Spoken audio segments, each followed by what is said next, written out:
जी एक मैं ऑडियो डालने वाला हूँ। आचार्य प्रशांत जी के एक फॉलोवर करीबी मतलब वो उनके आश्रम में रहकर और उनके यहाँ पे वॉलेंटियरिंग कर रहे हैं। मतलब वहीं पे वो अपना कहीं दूसरे देश में कुछ काम कर रहे थे, उसको छोड़कर आए। तो अच्छे खासे वाले उनके फॉलोवर हैं और उनको प्यास भी रही होगी अध्यात्म की, और या जिस तरह का दावा आचार्य प्रशांत जी करते हैं जिन चीज़ों का, तो उनको उन्होंने सुना होगा और उन्हें लगा होगा कि जीवन का कोई बहुत ऊंचा सा लक्ष्य होना चाहिए, और वो जो आचार्य प्रशांत जी का है उससे ज़्यादा ऊंचा और क्या हो सकता है। तो शायद इस बात से मोटिवेट होके वो आ गए और उनके आश्रम में वो रह के सेवा दे रहे हैं। तो मैं चूंकि आचार्य प्रशांत जी के वीडियोज की समीक्षा काफ़ी समय से करता आ रहा हूँ, क्योंकि लोग मुझे भेजते हैं उनके वीडियोज की समीक्षा के लिए। तो किसी ने मुझसे बोला कि एक मिस्टर अनुज हैं, उनका नाम अनुज अनुज हैं और ऐसे ऐसे वहाँ रहते हैं, आप उनसे जो है चर्चा करवाइए, करिए। मैंने बोला ठीक है, उनका कोई कॉन्टैक्ट नंबर हो तो दे दीजिए। तो उन्होंने कॉन्टैक्ट नंबर दिया, तो मैंने उनको व्हाट्सएप पे उनको बोला कि ऐसा ऐसा है, किसी ने आपका मुझे नंबर दिया है और ऐसा। तो बोले अभी तो मेरे पास समय नहीं है, फिर मैं आपको कभी कॉल करूँगा। तो उन्होंने एक समय बताया और कॉल किया उन्होंने। तो उनसे जो थोड़ी सी देर बात हुई, 4-5 मिनट की, वो आप यहाँ ऑडियो में सुनेंगे। और उसके बाद उसकी समीक्षा कि वो भाग गए चर्चा में से और चर्चा करने की जगह उपदेश देने लग गए। मतलब जो समस्या आचार्य प्रशांत जी सहित सो कोल्ड आध्यात्मिक लोगों के अंदर होती है, वो इनमें समस्या आ चुकी थी कि बस उपदेश करना है, डिस्कशन नहीं, डायलॉग नहीं, मोनोलॉग। तो आप पहले उनकी ये चर्चा सुन लीजिए, उसके बाद फिर उनकी ये समीक्षा करते हैं। जी जी जी जी, नमस्कार नमस्कार। मैं तो बहुत अच्छा हूँ। जी आप बताएं। आपका वीडियो जो है अभिमन्यु जी ने मुझे भेजा था और मुझे ठीक ही लगा। उसमें जो है मुझे आप जो काम कर रहे हैं वो सुंदर काम है, ऐसा कुछ भी दिक्कत नहीं है। देखिए, अगर इसमें जो है, इसमें इसको ऐसे समझिए कि आप सही मायने में तो तलाश ही रहे हैं ना, खोज तो एक है ही, है ना। तो उस खोज के रास्ते में अगर कुछ मिलता है आपको जो आपको आकर्षित कर जाता है या विकर्षित कर जाता है, तो ये बड़ी सुंदर बात है। आप जो पूरा जो काम कर रहे हैं उसमें मैं चाहूंगा कि थोड़ी जो है ना, थोड़ी और गहराई जो है, गहराई लाने की हम कोशिश करें। उसके लिए संस्था का एक अलग से चैनल है, शास्त्र ज्ञान नाम का चैनल है। मैं चाहूंगा कि आप शास्त्रों की तरफ थोड़ा बढ़ें। वहां से काफी चीजें स्पष्ट होंगी कि जो एग्जैक्टली बोला जा रहा है उस बात का अपने आप में कोई महत्व नहीं है, उस केंद्र का महत्व है जहां से बोला जा रहा है वो। क्योंकि शब्दों में फंसना जो है वो मानव की प्रवृत्ति है ना। तो आपकी जो खोज है बड़ी सुंदर है, खोज है, और मैं चाहूंगा कि उसमें मैं आपकी जितनी हो सके सहायता कर सकूं, वो अपने तरफ से मेरा प्रयास रहेगा। जी तो आप हम सब हैं। तो आप उस केंद्र को ही थोड़ा सा बताएं जिस केंद्र की आप बात कर रहे हैं, मतलब अगर कुछ बता सके। ये देखिए, ऐसी सी बात है ना कि जब तक आप खुद नहीं जिएंगे उसको, तब तक उसको डिस्क्राइब करने का कोई मतलब नहीं हो। ऐसी सी बात है कि हम किसी ने कभी जलेबी नहीं खाई है और उस जलेबी का स्वाद जो है हम मान लीजिए कि डिस्क्राइब करने बैठ जाए, तो डिस्क्राइब करके बल्कि हम जलेबी को डिस्क्राइब हम ज्यादा कर देंगे तो ये भी हो सकता है कि किसी के पास जलेबी ऑलरेडी हो और उससे वंचित रह जाए, है ना। तो डिस्क्रिप्शन की जरूरत नहीं है। आप जो आप ये कह रहे हैं कि जलेबी के बारे में मैं कोई डिस्क्रिप्शन ना सुनूं, जाके सीधा खा लूं। मतलब मुझे पता नहीं है क्या जलेबी, कौन जलेबी, किधर मिलती है, कहाँ मिलती है, कैसी होती है, क्यों खानी है, कुछ ना पूछूं, बस खा लूं। और पता भी नहीं है कि जो खा लिया है वो जलेबी है कि क्या है। तो नहीं नहीं, बिल्कुल भी नहीं, बिल्कुल भी नहीं। मैंने कुछ और बात कही। मैंने कही कि मेरे डिस्क्राइब करने से जो है आपको लाभ नहीं होगा, है ना। आपको किसके जो लाभ डिस्क्राइब होगा करने से लाभ वो, होगा? देखिए आचार्य जी को तो आप सुन ही रहे हैं, ठीक है। आचार्य जी को तो आप सुन ही रहे हैं। मैं चाहूंगा कि जो संस्था का जो चैनल है शास्त्र ज्ञान, उस पे जाएं। मैं उसका लिंक आपको भेज देता हूँ, एक बार वो एक्सप्लोर कीजिए, उसके कुछ वीडियोस देखिए। सर मैंने सुना है, मुझे वहाँ से जिस सेंटर से वो बोल रहे हैं वो सेंटर भी बड़ा इलॉजिकल है, इलॉजिकल है और नॉनसेंस टाइप का है। मतलब इलॉजिकल ही नहीं है, नॉनसेंस जैसा है। चलिए ठीक है प्रेमजीत जी, तो उसके बारे में थोड़ा सा आप अगर चर्चा करें तो कुछ बात निकल के आएगी। ऐसे तो कोई मतलब नहीं है कहने का कि सामने एक ईंट पड़ी है और बस तुम ईंट को खा लो, बस उसके बारे में कुछ जानो ना, ये तो कोई मतलब की बात नहीं कहा। पर अगर देखिए, इसको ऐसे समझिए कि आप जो कर रहे हैं वो करते चलिए। देखो जो मैं कर रहा हूँ वो करते चलिए, देखो जो मैं कर रहा हूँ वो तो कर ही रहा हूँ, और आपको भी उसमें आपत्ति नहीं है। उसको थोड़ा उसमें लेकिन उसमें गहराई से और गहराई से उतरने का प्रयास कीजिए। सर बताए तो कि क्या, तो वही तो आपसे पूछ रहा हूँ, आप बताइए ना। आपने कोई गहराई पकड़ ली है? वीडियोज हैं सर आचार्य जी के 15,000 वीडियो। सर फिर वही बात है प्रेमजीत जी, चलिए ठीक है। आप नहीं कुछ जान, बहुत अच्छा लगा आपसे बात करके। आप नहीं कुछ जान चुके हैं। अब देखो, वो कह रहे हैं कि मैं जो काम कर रहा हूं, हालांकि उन्होंने कोई मेरा काम वाम देखा नहीं है, या उन्होंने कोई मेरे वीडियो सुने नहीं है। कोई ऐसा कोई एक आध वीडियो ऐसे कहीं से सुन लिया होगा, तो वो ऐसे ही एक अंदाजे से कह रहे हैं कि आप जो काम कर रहे हैं वो सब तो ठीक है, करना उसमें गहराई नहीं है, गहराई नहीं है। क्योंकि अगर उन्होंने मुझे स्टडी किया होता तो इस तरह की बात तो नहीं करते कि गहराई नहीं है।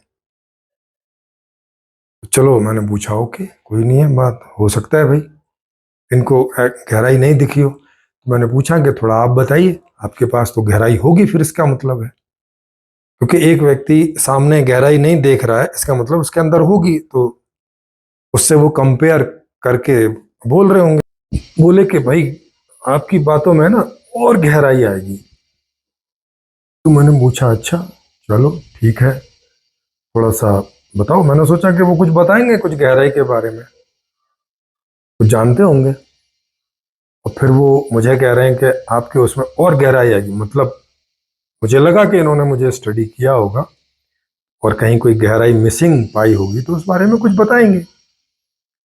तो जैसे मैंने पूछा गहराई के बारे में, तो बोलने लगे आप वो आचार्य प्रशांत जी के वीडियो तो सुन ही रहे हैं। मैंने बोला उनके तो सुन रहा हूँ, पर मुझे तो वहाँ कोई गहराई वहराई नजर नहीं आ रही है। वहाँ तो खुद ही नॉनसेंस टाइप की बातें वो करते हैं जिसका कोई साइंस ही नहीं बनता है। अब वो बोलते हैं कि जीवन का उद्देश्य बहुत ऊंचा ऊंचा ऊंचा होना चाहिए। अब इसका कोई सेंस है बताओ कि जीवन का उद्देश्य ऊंचा होना चाहिए? मतलब बाकी सब ये दूसरे जो काम कर रहे हैं ये तो फिर बेकार ही है, इनकी जिंदगी तो खराब है। जो आपके लिए माइक बना रहा है, जो आपके लिए चाय बना रहा है, जो आपके कपड़े बना रहा है, जो आपकी कुर्सी बना रहा है जिस पर आप बैठे हो, जो टेबल पर आप बैठे हो, ये तो सब बेकार हो गए। मतलब इनका तो कोई लाइफ ही नहीं है, इनका तो जीवन बेकार है। तो अब बहुत सारी ऐसी उनकी बातें हैं जो कंट्राडिक्शन से भरी हुई हैं जीवन में। तो मैंने कहा मुझे तो नॉनसेंस की बात लगती है। तो बस ऐसा बोला और वो कहा अच्छा तो ठीक है फिर, और फोन काट के और चल दिए। अब ये पहली बार नहीं है कि मुझे इस तरह के लोग आए हैं। आचार्य प्रशांत जी की संस्था से ही कई लोग मुझसे बात कर चुके हैं, और एक दो लोगों की डिस्कशन तो मैंने ऑडियो में पहले रखी भी है, तो वो भी आप लोग सुन सकते हैं। और एक तो ऐसे आए थे, वो भी बड़े उनके करीबी थे, मतलब उनके आश्रम में रहते थे और उनको वॉलेंटियर करते थे। तो उनका नंबर भी मुझे किसी ने दिया था और वो बात करना चाह रहे थे। मैंने कहा चलो करो बात। तो उन्होंने मुझे व्हाट्सएप पे कॉल किया। मैंने थोड़ी देर उनसे बात की। मैंने कहा कि आप क्या हम कॉल पे बात कर सकते हैं, क्योंकि उसको रिकॉर्ड कर सकते हैं, व्हाट्सएप पे तो रिकॉर्डिंग की सुविधा है नहीं है। वो मान नहीं रहे थे। जबकि मैंने उनसे रिक्वेस्ट की थी, वो पूछ भी रहे थे क्या करोगे रिकॉर्ड करके। मैंने कहा कि अगर आप नहीं चाहते कि वो यूट्यूब पर आए और लोगों को भी लाभ मिले आपकी और मेरी इस चर्चा का, तो कम से कम मेरे लिए तो रिकॉर्ड करने दीजिए, क्योंकि मैं 2-3 बार सुन सकता हूँ अगर कोई काम की बात होगी। क्योंकि ऐसे लाइव चर्चा में कई बार कोई ना कोई बातें ऐसी खसक जाती हैं, नहीं आती, नहीं याद रहती हैं लाइव चर्चा में। और पहले तो मैं उनसे कह रहा था कि हमारे यूट्यूब में जो लाइव चर्चा होती है उसमें आप आ जाइए, तो वहाँ आने को तैयार नहीं हो रहे थे। तो पहले तो मुझे वैसे ही खटका। मैंने कहा जिस आदमी में इतना कॉन्फिडेंस नहीं है वो क्या चर्चा करेगा, क्या डायलॉग करेगा। फिर भी वो करना चाह रहे थे, किया उन्होंने। कम से कम मेरे ख्याल आधा 1 घंटा उन्होंने चर्चा की होगी, और उसमें कोई काम की बात नहीं। जो भी वो कुछ बोलते मैं सवाल कर देता और वो फंस जाते, कोई आंसर नहीं होता उसका। और फिर वो वही अब्बा डब्बा जब्बा आ बा जा ऐसे करने लगते हैं। और यूं कि ये तो मन बुद्धि के परे है, ये तो अनुभव का विषय है, ये तो इसका विषय है, ये तो वही वही सारी जो मैं, जब मैं 11 साल साधु था तो मैं यही बातें वहां सुनता रहता था, उन्हीं बातों का रिपीटिशन। तो 11 साल में कम से कम ऐसे सैकड़ों लोगों से मिला हूंगा जो कहते थे कि उनको कुछ ज्ञान है। कई सारे तो उनमें पूरे फुल आत्मज्ञानी ब्रह्म ज्ञानी थे, और बाकी भी अपने आप को बड़ी अच्छी स्थिति में बताते थे। और वो कोई ये नहीं कि कोई वो सनातन धर्म से ही संबंधित थे, उसमें बुद्ध धर्म से भी संबंधित थे, जैन धर्म से भी संबंधित थे। जैन धर्म वालों की तो ऑडियो रिकॉर्ड की थी, वो भी बड़ी मुश्किल में। वीडियो रिकॉर्डिंग के लिए तो वो राजी ही नहीं हो रहे थे, और ऑडियो रिकॉर्डिंग में भी वो ऐसी रिक्वेस्ट कर रहे थे कि प्लीज इसको यहाँ किसी को बताइएगा नहीं, नहीं तो अगर आश्रम में किसी को पता चल गया, और ये वहाँ की मेहनत की बात है कि अगर आश्रम में किसी को पता चल गया तो हमारे यहाँ से निकाल देंगे, हमारे यहाँ से ऑडियो करना जो है वो वो नहीं है, अलाव नहीं है। क्योंकि कैसी बात कर रहे हो, अरे आपसे ज्ञान की चर्चा हो रही है और उस रिकॉर्डिंग को और लोग सुने, ये अलाव नहीं है। ये कौन से टाइप का ज्ञान है भाई। बुद्धिस्ट तो कम से कम रिकॉर्डिंग के लिए अलाउ करते थे, तो उनके कई वीडियो हम लोगों ने डाले भी हुए हैं इस चैनल पे, वो आप सुने होंगे या और सुन सकते हैं जाके।